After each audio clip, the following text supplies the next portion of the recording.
अगर बिना किसी ब्लूप्रिंट के कोई गगनचुंबी इमारत बनाई जाए तो क्या होगा? जाहिर है कुछ ही दिनों में वो भरभरा कर गिर जाएगी।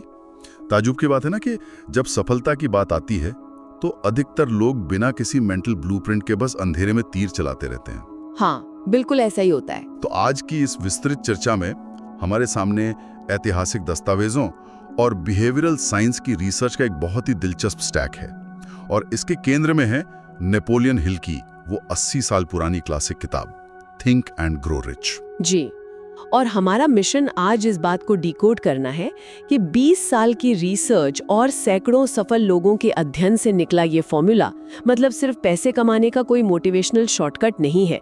मैं कहूंगी कि यह असल में इंसान की साइकोलॉजी को हैक करने का एक टूल है। बिल्कुल सही कहा आपने। और दिलचस्प बात यह है कि दशकों पुरानी ये रिसर्च आज की इस तेज तर्रार दुनिया में भी एकदम सटीक बैठती है। तो इस ब्लूप्रिंट की नींव के बारे में सोर्स मटेरियल असल में क्या कहता है? तो इसकी सबसे पहली और अहम शर्त है एक बहुत गहरी और ज्वलंत इच्छा, जिसे हम बर्निंग डिजायर कहते हैं। मतलब ये सिर्फ किसी चीज को चाहने या विश करने से बहुत अलग है। अच्छा, मतलब सिर्फ इच्छा होने से काम नहीं चलेगा? एकदम नहीं। जैसे जब कोई एंटरप्रेन्योर अपना सब कुछ दांव पर लगाकर कोई स्टार्टअप शुरू करता है ना, तो उसके भीतर हारने का कोई विकल्प नहीं होता। ये एक सर्वाइवल इंस्टिंक्ट की तरह काम करता है, जहां दिमाग एक अटूट विश्वास पैदा कर लेता है कि उसे रास्ता खोजना ही है। अच्छा, एक मिनट, सिर्फ बैठकर ये सोचना कि मैं बहुत सफल बनूंगा या मेरे पास बहुत पैसा होगा, ये तो थोड़ा ख्याली पुलाव पकाने जैसी बात हो गई ना? हाँ, आमतौर पर लोग यही सोचते हैं। क्योंकि ऐसे तो हर कोई दिन में सपने देखता है, लेकिन सबके सब सफल तो नहीं होते। तो क्या ये सिर्फ हवा में बातें करने जैसा नहीं है? बिल्कुल, और यहीं पर लोग सबसे बड़ी गलती करते हैं। मैं बताऊं, ये दिन में सपने देखने की बात नहीं है, बल्कि ये सीधे तौर पर न्यूरोसाइंस से जुड़ा मामला है। जब कोई अपने लक्ष्य के साथ एक गहरा विश्वास जोड़ता है तो वो अपने अवचेतन मन यानी सबकॉन्शियस माइंड को एक नई दिशा दे रहा होता है। अरे वाह, मतलब ये पूरी तरह साइंटिफिक है। जी हाँ, ये हमारे दिमाग के रेटिकुलर एक्टिवेटिंग सिस्टम यानी RAS को ट्रिगर करता है। ये दिमाग का वो हिस्सा है जो तय करता है कि हमें किस जानकारी पर ध्यान देना है। इसके बाद दिमाग अचानक से उन अवसरों को स्कैन करने लगता है जो शायद पहले भी वहीं थे, जो पहले नजर नहीं आ रहे थे। तो असल में ये कोई जादू नहीं है।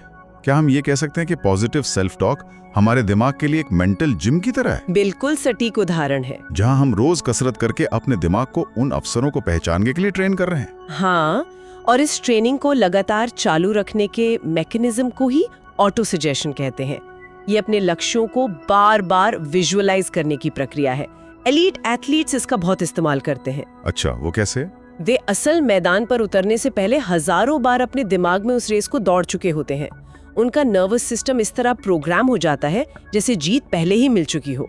मतलब ये एक डेली सॉफ्टवेयर अपडेट की तरह काम करता है।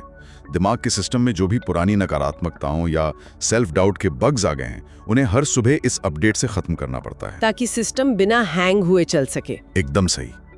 लेकिन एक इंसान का सॉफ्टवेयर चाहे कितना भी अपडेटेड क्यों ना हो, अगर उसका बाहरी नेटवर्क खराब है तो प्रोग्रेस रुक जाएगी। बाहरी नेटवर्क से आपका मतलब आसपास के लोगों से है। जी हाँ, और इस रिसर्च का अगला हिस्सा इसी पर बात करता है, जिसे मास्टरमाइंड का कॉन्सेप्ट कहा गया है।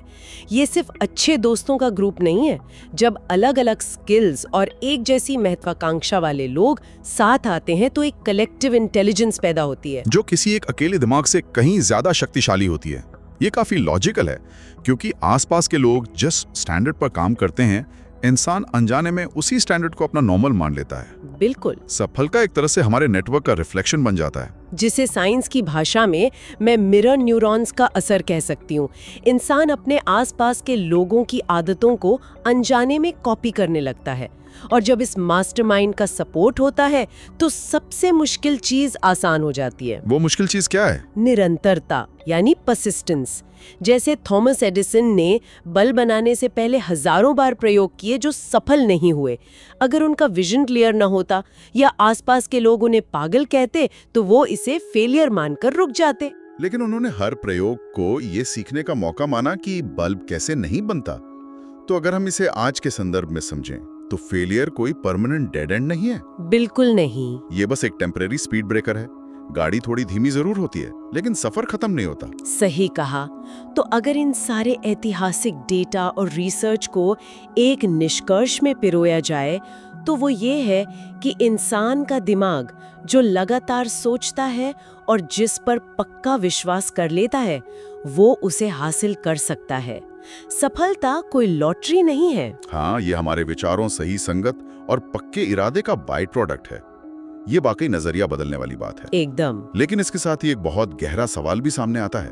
अगर हमारा दिमाग सच में वही हकीकत मान लेता है जो हम उसे बार बार बताते हैं, और ऑटो सजेशन इतनी ही ताकतवर चीज है, तो क्या आज की असफलताएं और डर भी उसी अनजाने ऑटो सजेशन का नतीजा है?